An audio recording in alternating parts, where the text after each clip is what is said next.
Okay, let's unpack this. Today, we're really plunging into a classic, a spiritual showdown. It's about the ultimate question. How do we actually end suffering? Mm, Our source, this ancient text, the Devadahasuttaṃ, it kind of throws us right into a direct confrontation. You've got the Buddha on one side, right. and on the other, this group of, well, pretty extreme ascetics called the Niganthas. And they believed self-denial, like really intense self-denial, was the only answer. Yeah, and what's so fascinating here, I think, is how this text, it just lays out this very specific philosophy for liberation, right? Mm-hmm. And then it just systematically starts questioning its very foundations. It really invites you, the listener, to critically examine your own assumptions about, like, cause and effect when it comes to pain and pleasure. So our mission today is basically to understand these really contrasting views on suffering, on effort, unpack the arguments presented in the text. And see what this deep dive tells you about these different paths Yeah. to wisdom and well-being. Okay, so let's set the stage then. The Niganthas.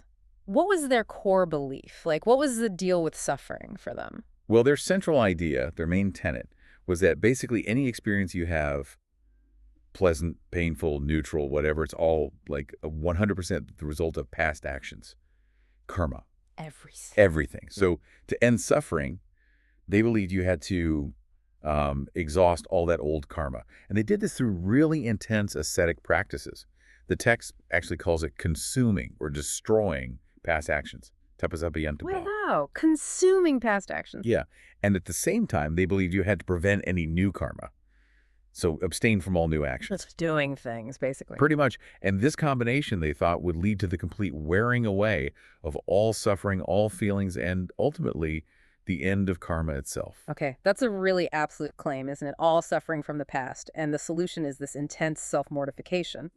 But here's where the sutta gets really interesting because it throws in a challenge. A big one. Yeah. The text describes this series of, like, really direct questions posed to the Niganthas. By the Buddha himself, it's implied. Right, so what did he ask them? Well, he, the interrogator, asks them point blank if they actually knew certain really crucial things. Like, first off, did you know if you even existed in the past? And their answer. They said no. Okay. Then, did you know if you committed bad deeds in the past? Again, no. Could you identify which specific bad deeds you did? Still no. Did you know how much suffering you'd already burned off? How much was left? Or, like, when it would all finally end? Let me guess. No, no, and no. And maybe the most crucial one. Did they know how to abandon the bad stuff, the unwholesome states, and develop the good stuff, the wholesome ones, right now in this life? Still no. Still no. Wow. I mean, imagine making such a huge claim about this path to freedom, this path that involves intense pain, Right. but then admitting you don't actually know these really fundamental things. You don't know where you started, how far you've come, or even when you'll get there. It's quite something. It really forces us to think, doesn't it? Like, how often do we maybe follow something, a diet, a career path, whatever, without really knowing if the method is working or how long it'll take or if it even delivers the result? That's a great point. It's like claiming to be a master chef, but admitting you don't know the ingredients, the cooking time, or if the final dish will even taste good. Yeah, you probably wouldn't take a bite, would you? Probably not. And this uncertainty, it raises that big question. What's the point of all that suffering if you don't know its ultimate effect, if you don't know if it's even working? And the text uses this really vivid analogy to drive it home.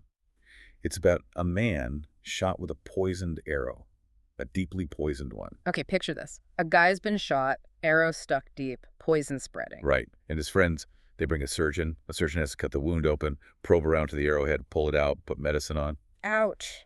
That sounds incredibly painful. Exactly. The man endures really severe pain during this whole process. Yeah.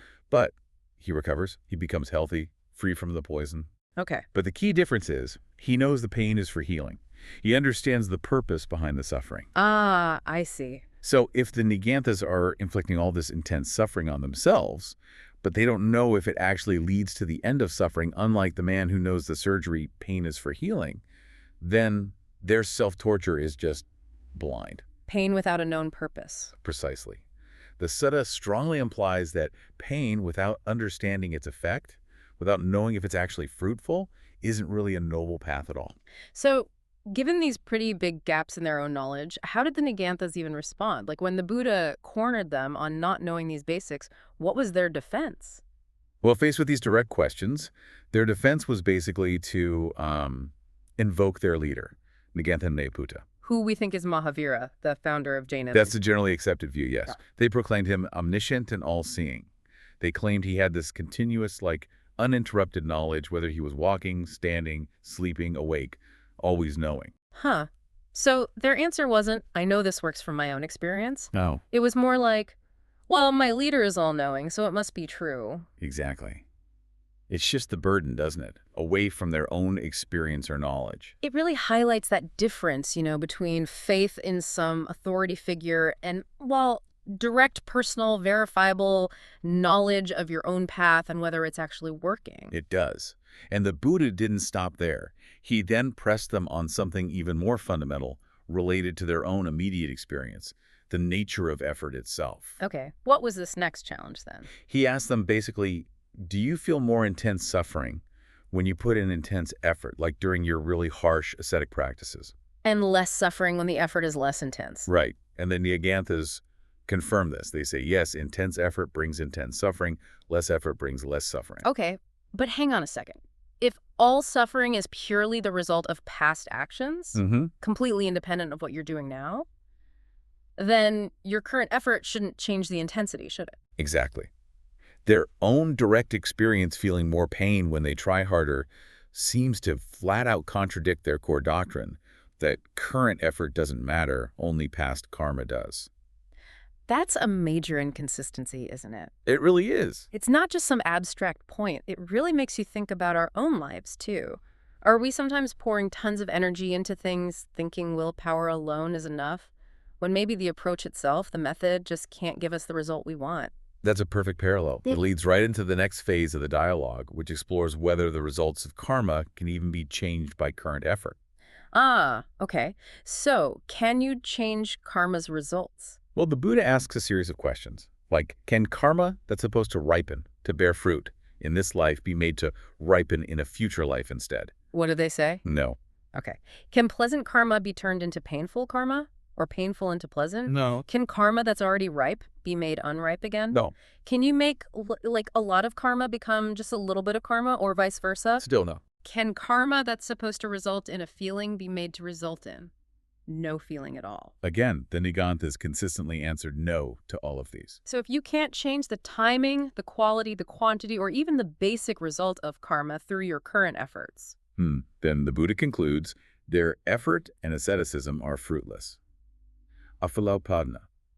If your actions now can't actually alter the outcome of past karma in any meaningful way, then what's the point of all that painful effort? exactly. Why endure it if it changes nothing? That's a really powerful challenge, to just grinding through pain for its own sake. It kind of reminds me of that modern saying, insanity's doing the same thing over and over and expecting different results. Right.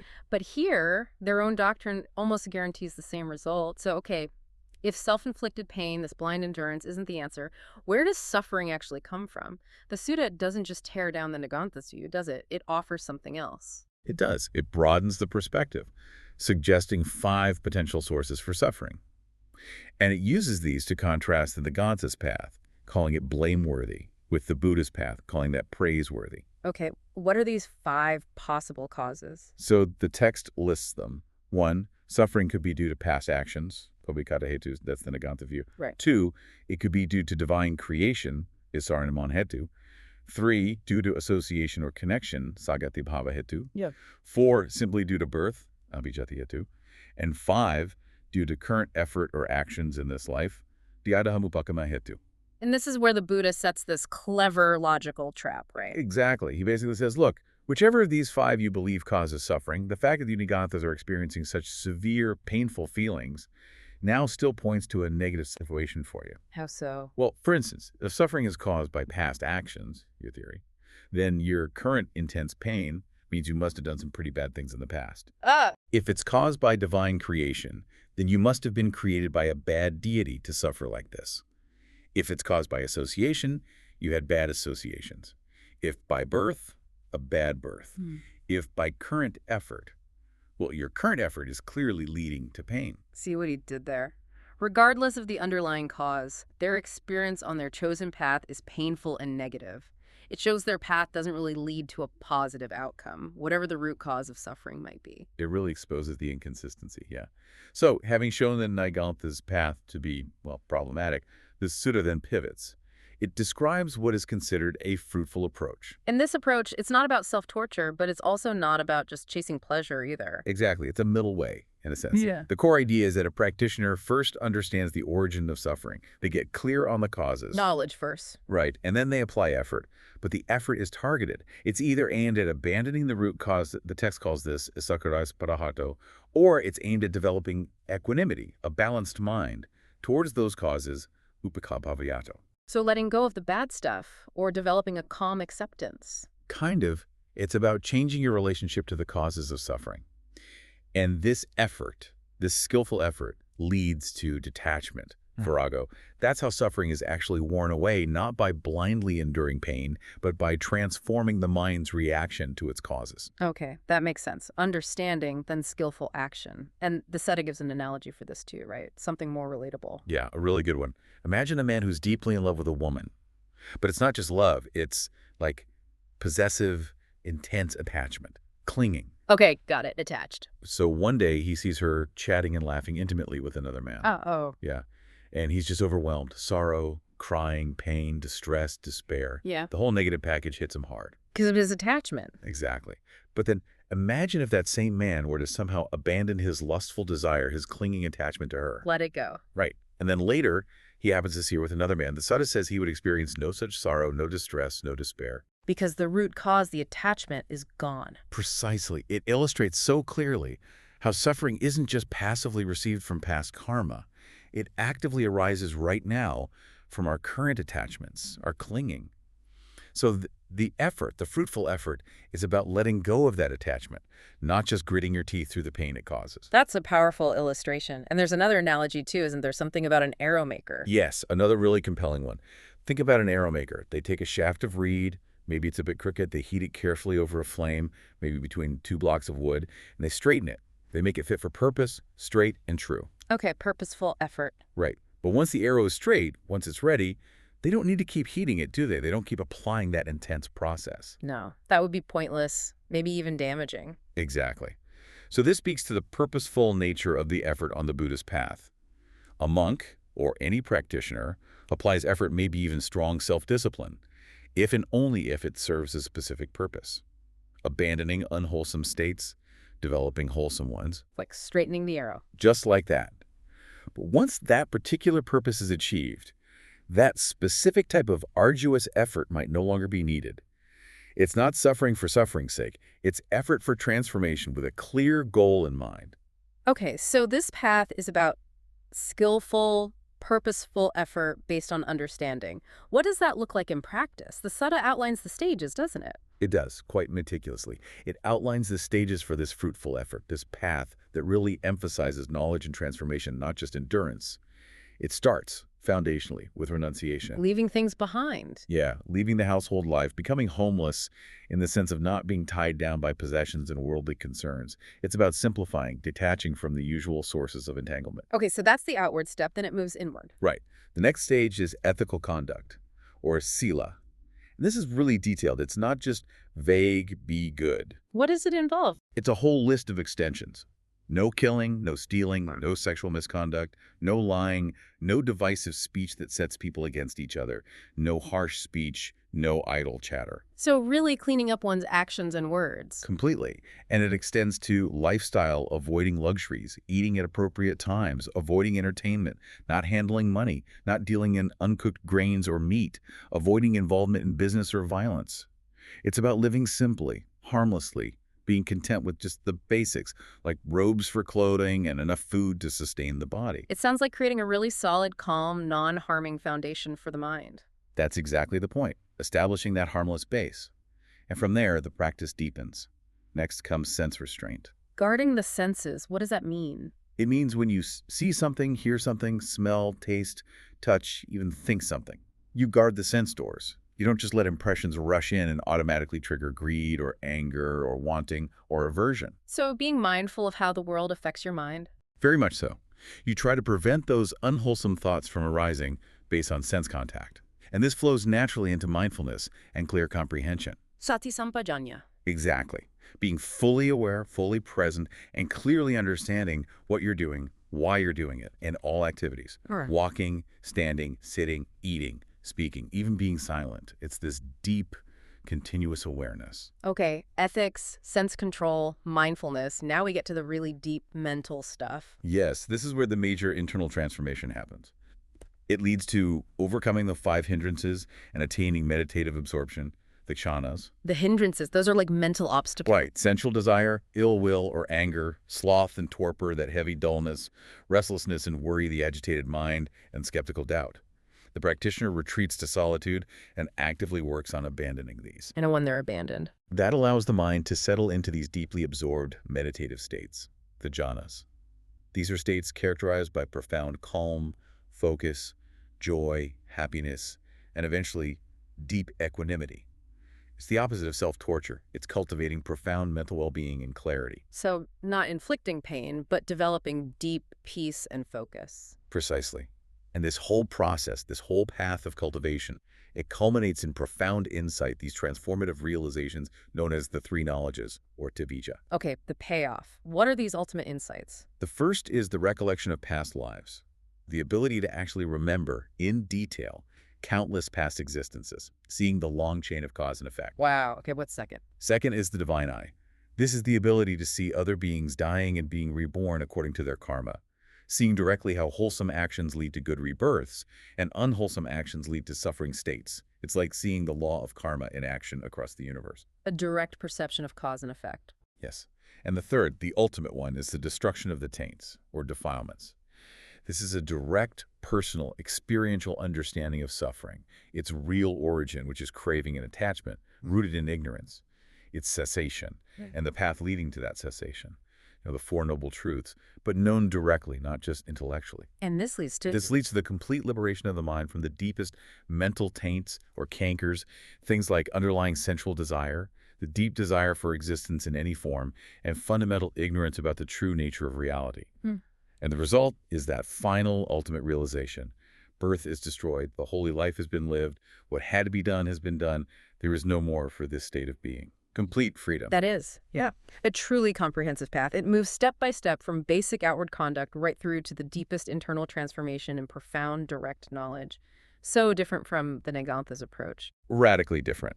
And the sutta brings it full circle by showing how the Tathagata, the Buddha, is considered praiseworthy under any of those 5 theories about suffering's origin that we talked about earlier. Right, the logical flip again. So if suffering is caused by past actions, then the Buddha, who experiences these unblemished pleasant feelings associated with liberation, must have performed good past actions. And if it's due to divine creation... He must have been created by a good deity.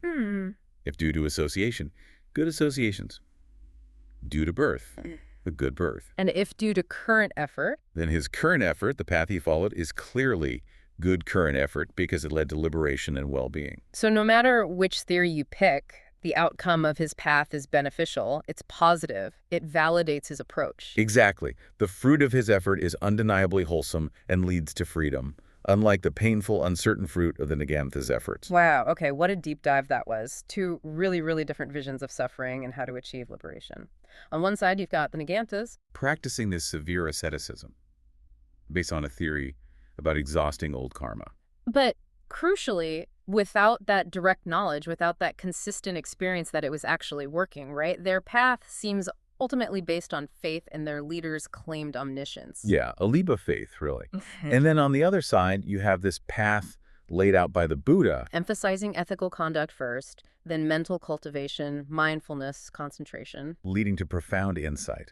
And the effort involved isn't self-mortification for its own sake, but it's skillful effort. It's about abandoning attachments, understanding reality directly. And it leads to this undeniable state of liberation, of well-being, where the results seem verifiable by the person actually doing the practice. Right. It's a path where knowledge and experience go hand in hand. So for you listening to this, I think this deep dive really highlights the importance of questioning assumptions, even assumptions held by, long-standing or revered traditions. And really considering whether a path's ultimate promise actually aligns with its immediate observable outcomes. Does the practice itself lead towards the goal or just perpetuate more struggle? It's a call, really, to examine if your own efforts, in whatever domain of life, are truly fruitful. Are they actually leading you towards the transformation you seek, or is it effort misplaced? So, what stands out to you from this ancient dialogue?